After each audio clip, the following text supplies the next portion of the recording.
Olá, eu sou a professora Rafaela Silveira, ministro aqui a disciplina Barragens, na Universidade Federal do Sul e Sudeste do Pará, tá? Para o curso de Engenharia Civil. Então, a gente vem traçando, né, construindo conhecimentos na área de barragens. A gente já falou desde os projetos até os tipos de materiais mais presentes nesse mundo de barragens. E agora a gente vai adentrar a parte de fundações, né? Nesta aula a gente vai falar sobre fundações de barragens em solos. E essa capa de slide, ela justamente fala, retrata, né, o tanto de variáveis e projetos que eu posso vir a tratar aquela fundação em solo. Então, para o mesmo tipo de fundação, eu consigo sim tratar de maneiras diferentes. Então, aqui a gente consegue observar uma barragem, né? A princípio, ela tem um cut-off parcial, que é uma trincheira de vedação, que é um dos elementos de vedação, e que ela não está pegando toda essa camada de aluvião. Essa camada de aluvião é um tipo de solo bastante permeável. Então, aqui nesse contexto, ela está espessa. Então, houve ali um consenso do projetista e consultores que esse cut-off não precisaria vir até a base rígida. Né? Não estou aqui para discutir, aqui são casos hipotéticos. Né? Então, a solução que foi dada foi essa questão do cut-off parcial. O cut-off parcial, ele tem como um dos objetivos, né, são vários, mas dentre um dos objetivos é justamente dificultar essa água que vem pela fundação, ela tem que fazer um pequeno contorno para chegar a jusante. Tá? Essa outra solução aqui, não foi feito o cut-off parcial, tá? Porém, houve aqui a inclusão de um tapete impermeável. Então, incluiu-se aqui uma largura de aterro compactado, praticamente impermeável, a montante do barramento. É um recurso ainda feito, né, no mundo de barragem, é um recurso que é caro, porque ele vai ao longo de todo o comprimento da barragem, mas você percebe que a altura dele é bem menor do que a altura do barramento. Então, qual é a finalidade aqui desse recurso? É justamente esse L aqui se tornar maior, ou seja, o percurso da água de montante até jusante ser um L maior, e, consequentemente, eu consigo ali também diminuir o gradiente hidráulico, né? Porque o gradiente hidráulico ele pode se tornar crítico quando esse L é muito pequeno.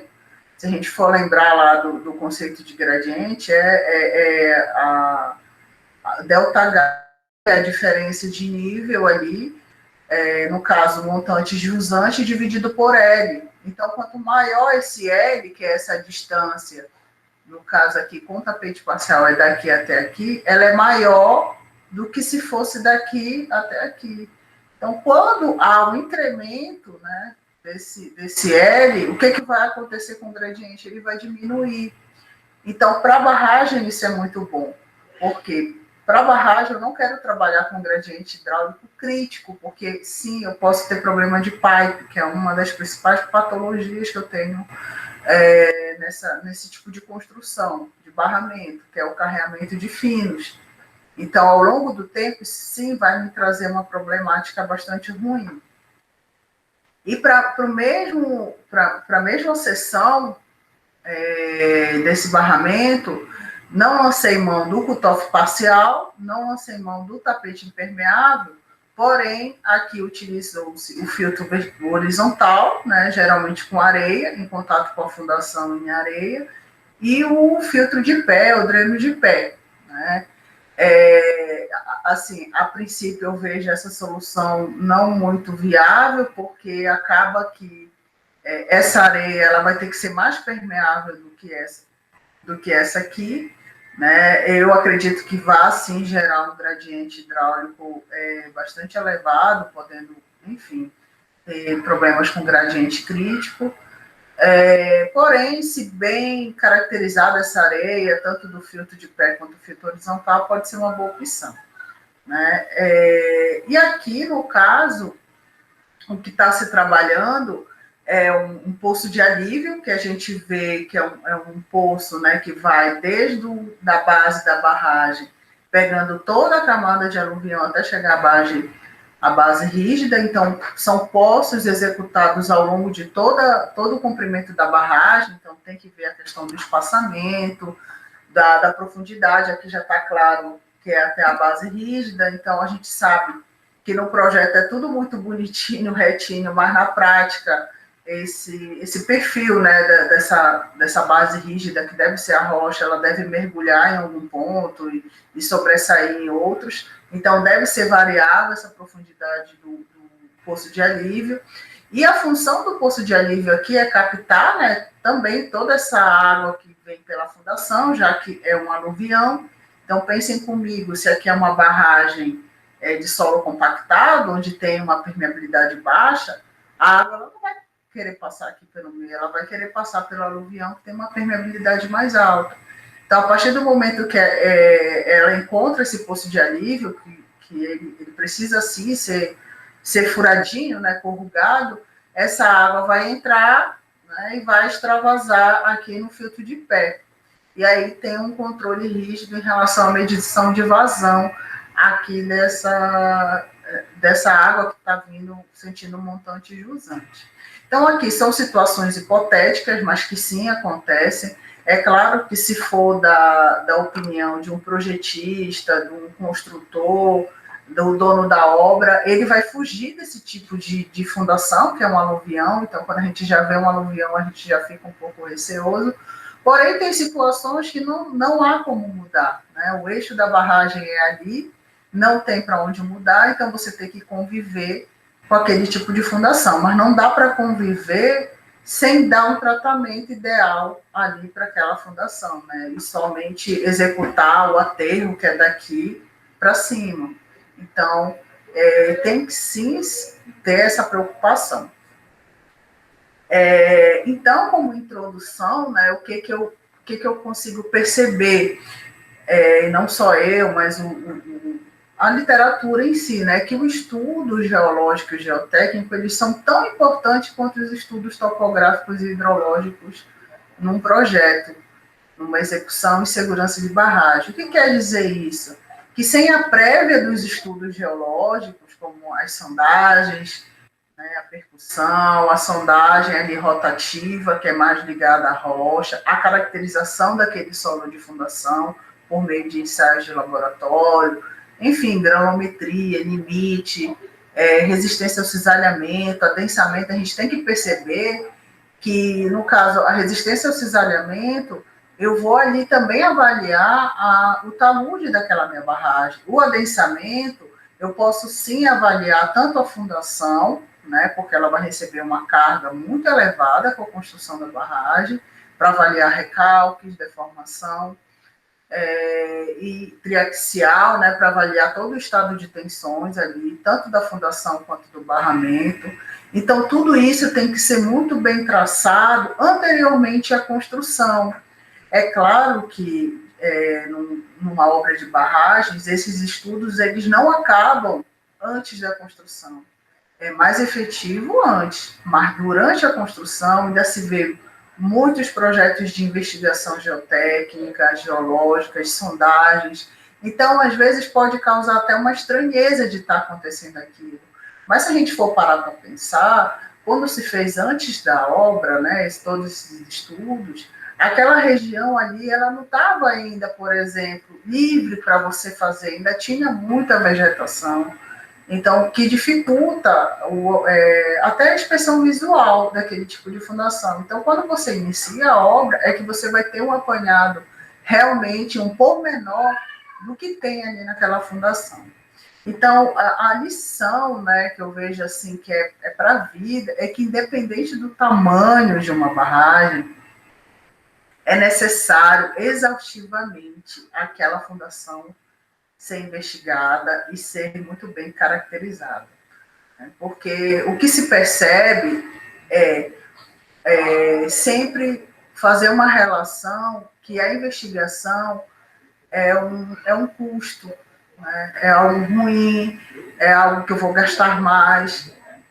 Mas se ali você conseguir identificar falhas geológicas, presença de aluvião, como a gente viu, o projeto ele vai estar municiado com informações e sim vai dar o produto, né, que é o projeto, a solução mais viável possível para cada situação, porque as fundações elas mudam, né, de 2 metros em 2 metros, às vezes até questão de 1 metro, e assim vai.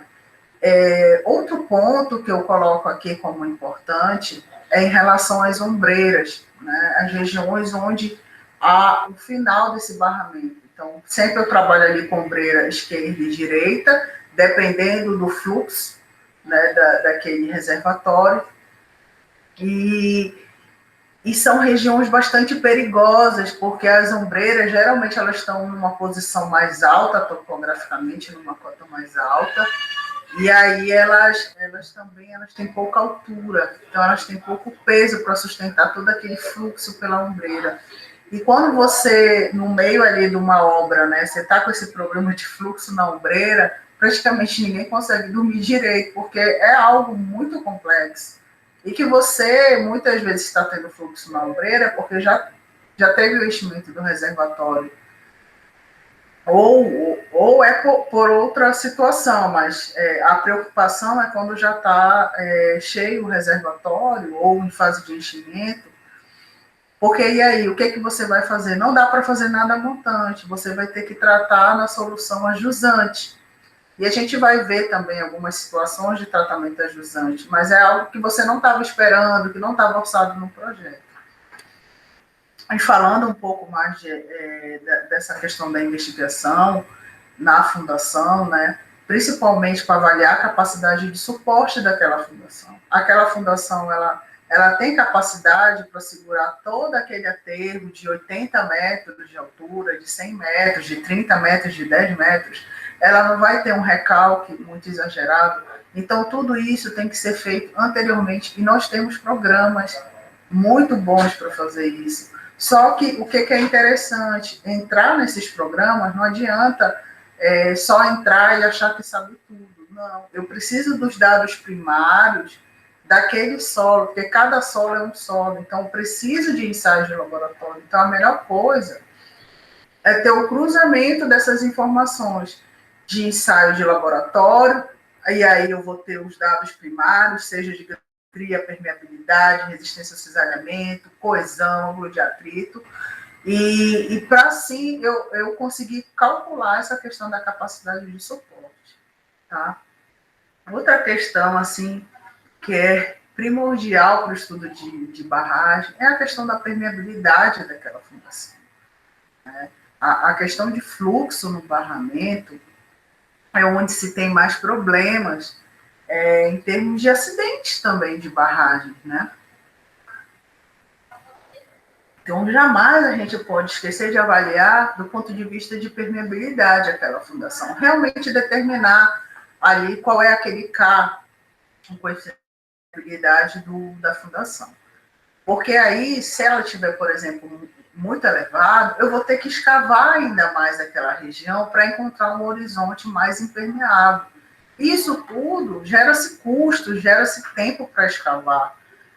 E isso tudo tem que estar dentro do planejamento. Então, quando você já faz uma prévia desse ensaio de permeabilidade na fundação, anteriormente à questão de licitação, o que seja, você vai estar mais próximo da realidade no momento de executar aquela obra. E a questão da deformabilidade, né, da fundação. Então, eu acredito que esses dois, capacidade de suporte e deformabilidade, eles têm que andar de mãos juntas, né, porque tem que avaliar essa questão do quanto é aplicado e o quanto aquela fundação ela vai deformar. E eu sempre comento que a deformação ela vai existir, né? O recalque também ele vai existir. E não é um problema existir. O problema é quando esse recalque está além do estimado, né? Está além do que aquela estrutura que eu digo estrutura, barragem e fundação, consegue segurar as pontas, sem ter que aparecer trinca, sem ter que aparecer fissura. Né? Assim como a permeabilidade é a mesma situação, não há problema também de ter fluxo pela fundação. Isso vai acontecer, né? Mas esse fluxo é de quanto? Né? Foi de acordo com o estimado, com o projetado, ou está a mais? O que se vai fazer se for a mais? Porque se está tendo fluxo pela fundação, e já com o reservatório cheio, eu só vou conseguir trabalhar, né, a jusante. E o que se vai fazer a jusante para controlar esse fluxo? Tá? Então, ter um entendimento que depois de cheio o reservatório, ninguém vai escavar a barragem, ninguém vai mexer a montante da barragem, nem dá para fazer isso. Né? As medidas mitigadoras de controle vão ser o quê? A jusante da barragem. Agora, se no momento que você identifica que aquela fundação tem um problema de capacidade de suporte, de permeabilidade, de deformabilidade, antes da construção, ou em si, durante a construção, aí sim você vai ter elementos que vão te ajudar a não ter esses problemas posteriormente ao enchimento do reservatório. E a intenção da aula de hoje é justamente esse, de eu apresentar algumas soluções, né, dependendo do tipo de solo problemático que você encontra ali na região. Então, eu fiz aqui uma relação de solos problemáticos, vamos dizer assim, e aqui elenca-se o primeiro como solo porosos permeáveis. Então, aqui é tudo relacionado à fundação, né? Quando eu tenho um solo poroso permeável na fundação. Então, consequentemente, eu vou ter uma perda de água excessiva pela fundação. E eu tenho que lançar mão de artifícios para que isso não ocorra. E aí a gente vai ver vários níveis para que isso não ocorra, para que pelo menos minimize essa situação. Outra situação são solos moles, né, onde eu tenho recalque excessivo. E, mais uma vez, é necessário, sim, ter uma investigação do ponto de vista de adensamento para avaliar esse recalque. Se o que está sendo medido por meio lá da instrumentação é o que foi previsto ou está a mais. E aí, o que se vai fazer? Além disso, a questão da estabilidade de taludes, né? É necessário, é primordial ter uma análise, né, dessa parte de estabilidade. Além disso, solos colapsíveis, né, ou que tenham esses recalques bruscos ou diferenciais. Então, nesse ponto, a instrumentação é o que há. Porque se você coloca ali a instrumentação ao longo de todo o barramento, no caso, para medir recalque, uma delas é a placa, né, medidora de recalque, ao longo de todo o barramento, desde a fundação, tá, até a crista da barragem, eu vou sim ter um apanhado geral de como aquela estrutura está se comportando. E não só no comprimento, mas é interessante também colocar pelo menos no eixo da barragem a jusante, para também ter uma noção em termos de seção típica. Tá? E mais em particular, já que estamos na Amazônia, a gente vai falar um pouco também dos canalículos, né? É algo ainda que ninguém sabe ao certo o porquê se tem aqui, né? Existem vários discursos aí, né? Mas a gente vai ver mais na frente sobre isso. E geralmente esses canalículos sim estão presentes na fundação e não no aterro da barragem. Então aqui a gente vai começar pelos solos permeáveis. Então a gente vai trabalhar com essa mesma seção, né, ao longo de todos os exemplos aqui. Então é uma seção que a gente pode ver do tipo homogênea, né, porque eu tenho argila nesse laranja, o filtro vertical aqui, lancei mão do filtro horizontal, fiz mais um pescocinho de filtro vertical e continuei horizontal. Porém, essa região aqui da fundação dessa barragem é bastante permeável. Então, o meu fluxo aqui está exagerado. Então, até as setas justamente simulam esse exagero. E o que é ruim, né? É o tal lá do gradiente hidráulico, gradiente crítico, gradiente hidráulico crítico, porque com essa força aqui de percolação que essa água vai ter, eu posso até levantar o pé da minha barragem, né? Essa parte aqui, então, vai já gerar a questão além da problemática da permeabilidade, eu vou ter instabilidade do meu talude de jusante, que é um pé para iminência de problemas mais graves. E o que se faz, né, em relação a isso, quando eu tenho uma fundação ali bastante permeável? Como eu falei, dividem-se em 3 níveis. A eliminação, que é quando eu faço o cut-off ou a trincheira de vedação total, que a gente vai ver. A parede de diafragma, que é uma paredona de concreto. A cortina injetada, que a gente vai ver ali um esquema. Eu também posso trabalhar no nível mais abaixo, que é a redução, que é, por exemplo, uma trincheira parcial. Então, a trincheira parcial é aquela que não pega toda a profundidade daquele solo permeável. E, enfim, tem controvérsias em relação a isso, porque é interessante, sim, que a trincheira bate a rocha, porém, onde é que está essa rocha? Se ela tiver a 50 metros, você vai fazer uma trincheira de 50 metros? Então, pelo menos encontrar um horizonte menos permeável. Tem-se também o tapete de montante, né, com solo, argiloso, e tem-se usado até a combinação de solo com geomembrana de PAD.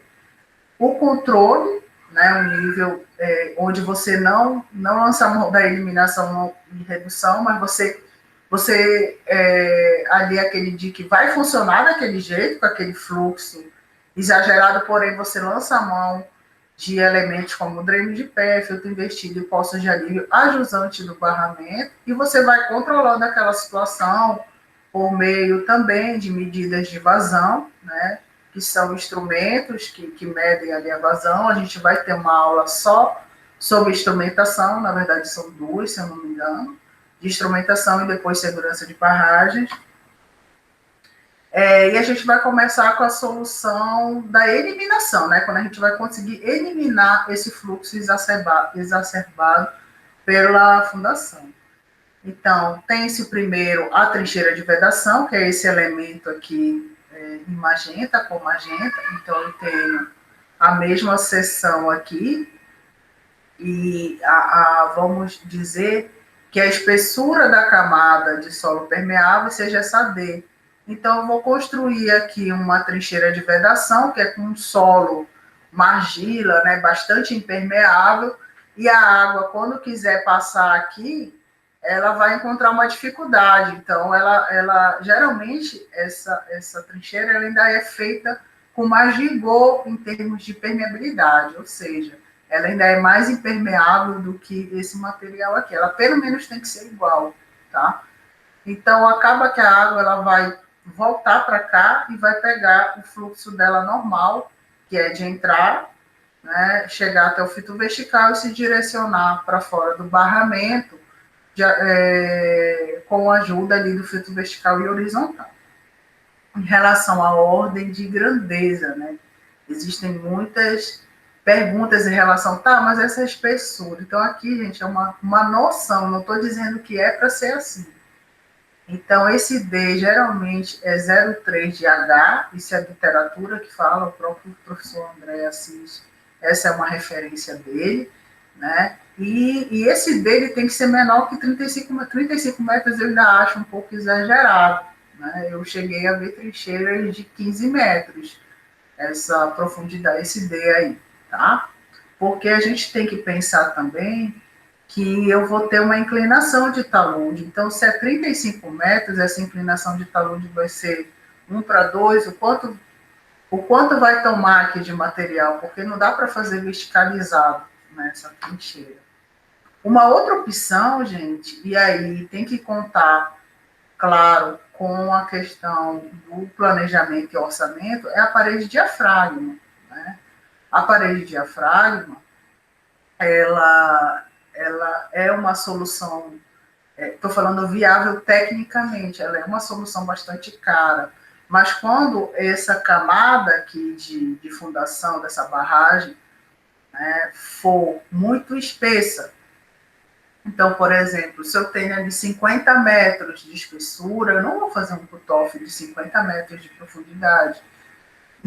Então, lança-se mão da execução dessa parede diafragma, que nada mais é do que, sim, uma parede com concreto, mas também eu tenho estabilização com a betonita, que é um material bastante impermeável, tá?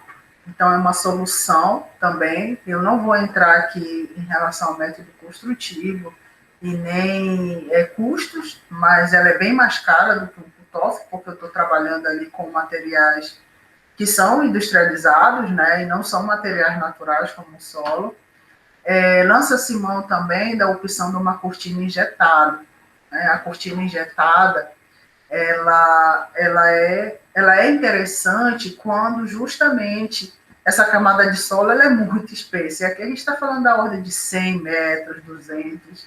Então, em vez de fazer uma parede, né, que ali a gente viu que é mais ou menos até 65 metros, inteiriça, maciça ali, eu lanço mão de fazer frentes de camadas injetadas ali com o espaçamento. Eu teria que ver, e a gente vê que tem espaçamento entre elas, e também é bom avaliar ao longo do comprimento também isso. Né? Não, nem preciso dizer também em relação ao valor, que é bastante elevado, né? A cortina injetada é com concreto também, mas tem ali um traço específico. E o que se percebe em alguns projetos são soluções combinadas. Então, não só usar a cortina e o cut-off, mas sim fazer o cut-off, né, a trincheira de vedação, e abaixo dessa trincheira já ter executado a cortina de injeção. Então, isso acontece bastante. Só para incluir um pouco essa questão da cortina, é interessante, muito importante, na verdade, a presença também dos geólogos. É claro que esse curso aqui é mais voltado para o engenheiro civil que vá trabalhar com geotecnia, mas é de suma importância, porque quando chega a fundação, eu digo sempre, o buraco é mais embaixo, né? Então é interessante ter ali, nessa equipe multidisciplinar, porque anteriormente a execução dessa cortina de injeção tem toda uma preparação para ser feita isso, né? Tem vários ensaios de perda de água na fundação, sondagens mais específicas, que aí o geólogo ele dá um banho na gente, vamos dizer assim. Então a gente precisa ter esse elo mais forte com o geólogo. Né? Eu vejo, quando eu cheguei na obra que eu trabalhei, que tinha essa questão, eu sou engenheiro, tu é geólogo, e eu falei, gente, que besteira, porque a geotecnia, na verdade, ela é o conjunto de tudo isso. E tem coisas que o geólogo vai saber mais, e muitas coisas, e coisas que o engenheiro tem mais domínio. Então, quando junta isso, não tem como dar errado. Agora, se ficar cada um por si, aí sim, a chance de dar errado é imensa. Né? Então, eu sempre faço esse apelo. Aqui na Unifespa nós temos o curso de Geologia e Engenharia Civil, né? Então, eu tenho mais contato com o pessoal da Engenharia Civil. Então, eu faço esse apelo de não propagar isso que foi construído lá atrás, que geólogo e engenheiro não se misturam. Né? Então, vamos parar com essas crenças limitantes mesmo, né, do processo profissional. Agora, como solução de redução, pode-se citar a trincheira parcial, que eu cheguei a comentar, que nada mais é quando a camada é muito espessa, eu não vou fazer eu não vou pegar essa trincheira e fazer em toda a camada. Então, por exemplo, se eu tenho aqui, enfim, 20 metros, entra-se a equipe de projeto, a equipe de custo, de qualidade, e avalia-se que só vão fazer com 6 metros de altura. Tá? Então, há todo um estudo de percolação, de estabilidade, para ver se a inclusão dessa trincheira parcial vai ser, de alguma maneira, satisfatória. Então, aqui uma foto, né, dessa trincheira. Aqui é uma trincheira mais amontante, né? Aqui é a barragem, e aqui está sendo executada a trincheira. Isso aqui, gente, o talude é de fundação, tá? Isso aqui é solo natural. A gente consegue perceber até o horizonte aqui de solo. E está sendo executada aqui essa trincheira parcial. Essa aqui a gente consegue observar que tinha até com profundidades menores até maiores. Né? Outra situação é o tapete de montante. O tapete de montante, é uma inclusão de tapete, por ser horizontal, né? A inclusão de um material também impermeável, que pode ser ou só de solo compactado, várias camadinhas ali, ou combinado com geomembrana de PAD, né, polietileno de alta densidade. Para quê? Para aumentar esse L aqui e esse fluxo não ser tão exagerado. Então, eu vou conseguir reduzir também o gradiente hidráulico aqui de saída. E aí a gente entra com a última parte, que é a solução de controle, né, onde você não faz nada no miolo, vamos dizer assim, do barramento, mas há intervenções ajusantes. Então, ou isso é previsto anteriormente, ainda na fase de projeto, ou ao longo, né, que vá sendo descoberta a parte da fundação, e percebe-se que é uma fundação permeável, já lança-se mão, né, já aciona o projeto para falar que é necessária a inclusão de poços de alívio, por exemplo.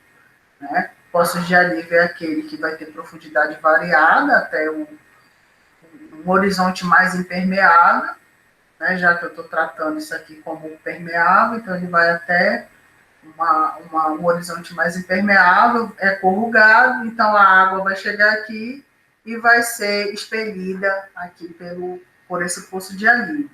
O dreno de pé é um envelopamento de materiais mais granulares para pesar esse pé da barragem aqui, então é um recurso também. Aqui é uma situação somente de filtro investido, né? O foco aqui é o filtro investido, então a gente consegue observar aqui a seção típica. Nesse caso, a fundação é um arenito, o próprio tipo, né? A gente já começa a vincular como areia, então imaginem uma fundação com areia, então possivelmente eu vou ter um fluxo exagerado aqui. A princípio, eles fizeram um cut-off para diminuir essa permeabilidade. Além disso, foi executado o filtro invertido. Né? O filtro invertido é um recurso bastante interessante, onde ele está fora do meu barramento, ele está jusante do meu barramento, e nada mais é do que retirar a parte da vegetação, como a fundação é em solo arenoso, no caso porque ela é arenito, em cima dela eu coloco areia, posso colocar areia, acima uma transição fina ou média, não, transição fina, a média e o enrocamento em cima. Né? Aqui é uma região de ombreira, então a gente já conversou sobre essa questão da ombreira, então é mais do que obrigação fazer esse tratamento de fundação ajusante do meu barramento. É uma solução de controle. Né? Aqui tem a parte do método executivo de outro local, né? Mas é de filtro investido. Então, aqui é o arenito, que é a fundação. Aí vem a primeira camada de areia. Né? Posteriormente, vem a camada de transição fina, lançamento da transição fina.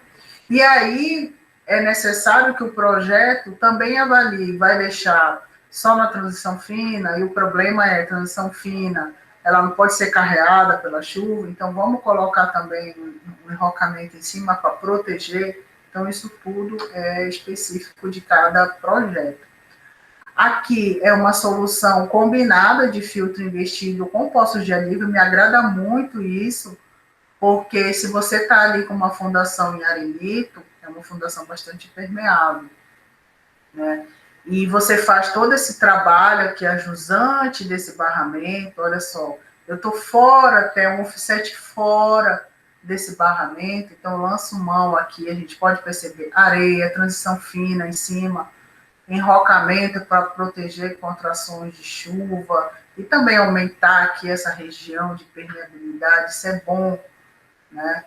Além disso, eu tenho uma linha aqui de poços de alívio, né, que vai até um horizonte mais impermeável, a profundidade é muito variada, né, mas aqui eu coloquei de 6 a 18 metros. Ela vai de ombreira a ombreira. Tá? Então, são situações que, claro, são caras, demanda tempo, mas que são necessárias quando você tem um tipo de fundação dessa maneira. Aqui, né, no caso de solos moles, né, então, às vezes, eu estou trabalhando aqui com uma fundação, logo no início eu percebo que é um solo mole. Então, se essa camada aqui ela for fina, é melhor remover essa camada, porque ao momento que você faz um estudo de instabilidade, você percebe que vai ter essa cunha aqui, que vai o quê? Romper esse barramento, vai causar instabilidade nesse barramento. Então, você vai trabalhar com isso? Não, você remove essa camada mais fina, né? Agora quando eu tenho um solo mole, porém, ele tem a camada muito espessa, né? Isso acontece. E aí, eu vou remover uma camada de 30 metros? O projeto vai começar a ficar inviável. Então, lança-se mão de bermas, tá? Bermas de equilíbrio, porque essa berma, qual é a função dela?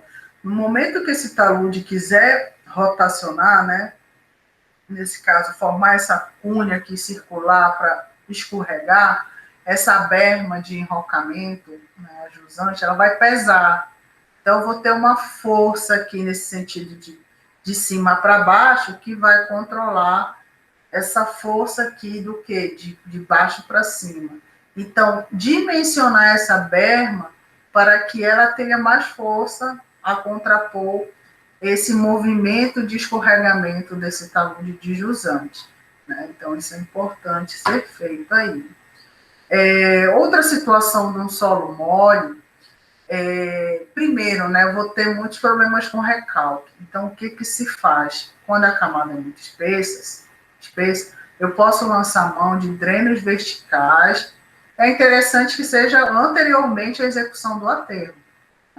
Os drenos verticais são poços que eu escavo aqui, que são escavados, colocados areia.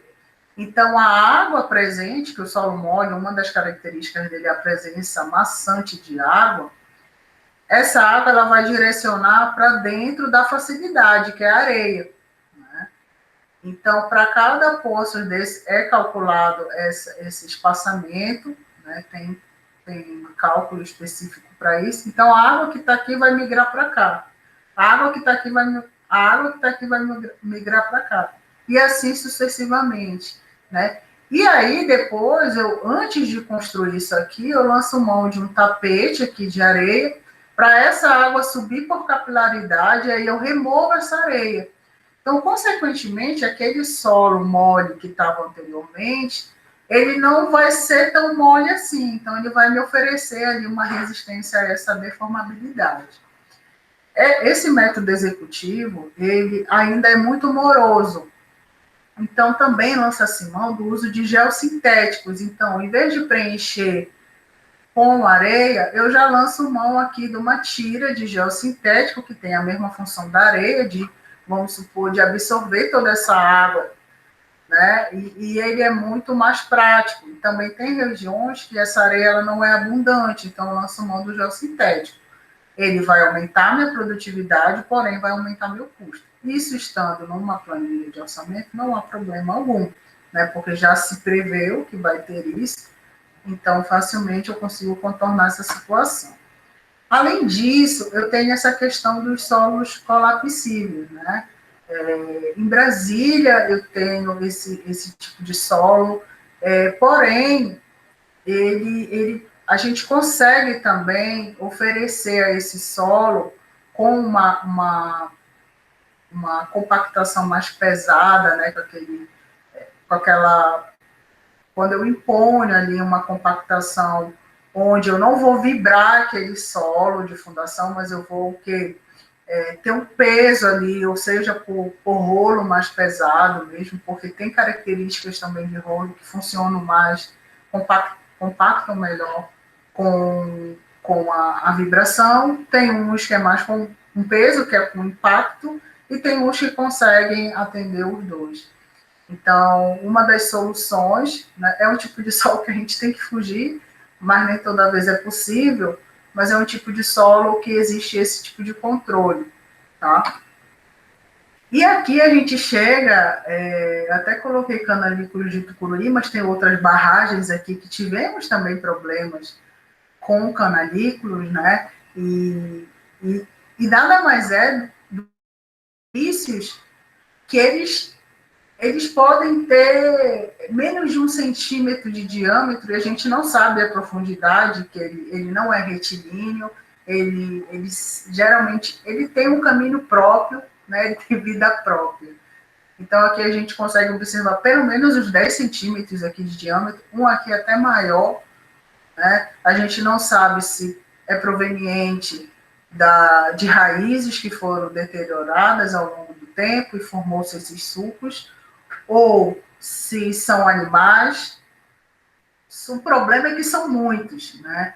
Aqui a gente consegue observar, durante a fase de liberação de fundação, né, feito um mapeamento geológico, e cada pauzinho desse, que a gente pode chamar de cruzeta, lá no mundo de obras, de barragem, é um cananículo, né? Então, não basta apenas identificar que é um cananículo. Imaginem a água, né, entrando nesses cananículos. Qual é o comportamento disso? Então, para cada projetista, há a sua especificação técnica, né? Eu percebo que em obras aqui da região, eles têm algumas sugestões, recomendações norteadoras, dentre elas, né, por que é importante localizar onde estão esses cananículos? Para você identificar se aquela zona é de vedação ou de drenagem. E aí, como é que se recomenda? Se esses cananículos estiverem em locais de vedação, no caso, eles vão ficar abaixo de um núcleo argiloso, abaixo de uma espaldade montante que é de argila.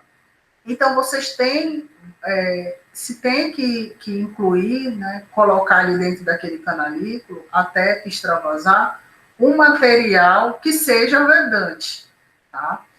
Que material é esse? Geralmente é a calda de cimento, tá? Então, vai se incluindo ali por mangueira ou por balde, até extravasar o topo, com calda de cimento. Tá. E se for numa zona drenante, como um filtro horizontal, que vai ter ali em cima, um dreno de pé, um filtro invertido. Então, lança-se mão do material drenante. Então, como eu comentei, esses cananículos eles têm dimensões variadas. Então, se recomenda lançar areia com água, para adensar essa areia lá dentro. Isso, gente, é pela experiência de engenheiros anteriores. É interessante até um trabalho científico nessa área para ver o quão esse método é eficiente ou não, né? Porque há gastos também em relação a isso, e além disso tem a questão da segurança. Então aqui, ó, mais situações de cananículos, a gente vê até aqui essa cauda que eu falei, né? Aqui extrair um testemunho, aqui é muito interessante de ver esses canalículos, essas formações, para daqui para frente, porque vai continuar existindo barragem, vai continuar existindo canalículo, né? Ter uma noção do que vai ser feito. Então, gente, era isso que eu tinha para apresentar hoje, tá bom? Então, vou interromper aqui a gravação.